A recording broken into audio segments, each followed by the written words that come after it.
Okay, the dishes that were included in Dampa are some of the more complex flavors.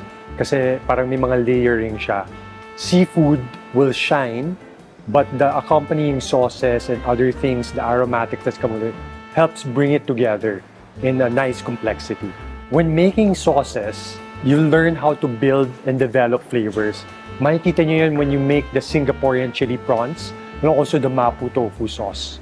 So you're gonna see layerings of flavors in making sauces and proper way of doing it. And also, just how to properly fry food items will be part of this class.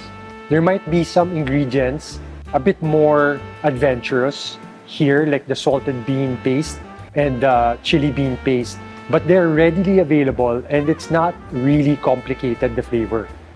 It adds a really nice nuance in your recipe. The recipes that I'm sharing here today are recipes that I've been cooking and making and developing for years. So it's rooted in tradition, but at the same time, I've already made it my own.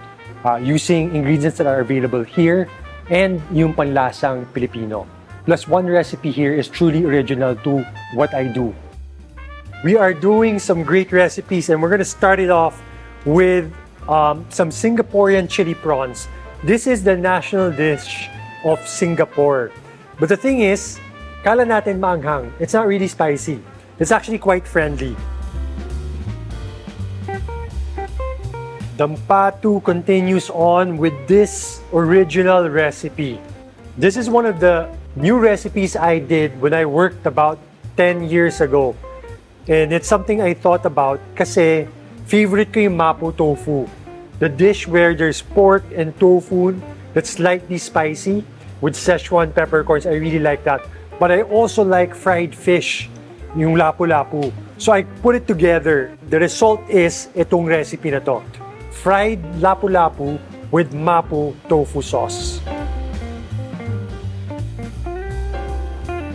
We're going to make something simple pero just an explosion of flavors, no? So we're making our Taiwanese style fried squid with our secret spice, a squid version of the Taiwanese fried chicken chop. So similar flavors, but we're using it with squid. Pwedeng pang appetizer to. It's a great way to serve an appetizer. You don't even need a dip kasi the spice seasoning is already very flavorful. You get a good crunch and the spice. Let's cook soon, only here at the Bailiwick Academy.